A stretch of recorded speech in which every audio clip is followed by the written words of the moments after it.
Services from removing a child if a parent or guardian blocks access to gender-affirming care.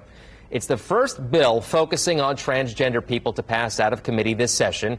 News 8's government reporter Garrett Bergquist tells us why there's a connection between affirmation and child care. The bill's author says this is about protecting parents' rights to decide what's best for their children. But advocates for LGBTQ youth say this could end up putting more kids in harm's way. Mary Cox says the Department of Children's Services removed her 16-year-old child from her home after they came out as transgender.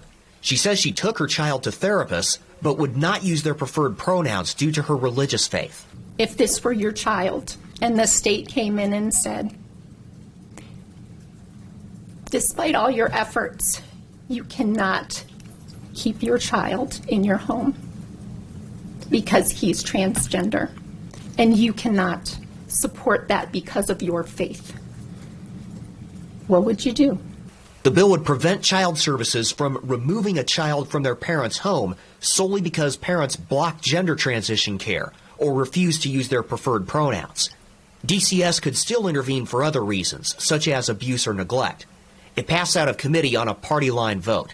People who work with LGBTQ youth say lack of affirmation often goes hand in hand with abuse. That alone is indicative that there's probably a bigger issue at home. There probably is more level of abuse, because when you're not affirming your kid, in many ways you're neglecting them. You're not listening to them. You're not giving them the support that they are coming right out and telling you that they need.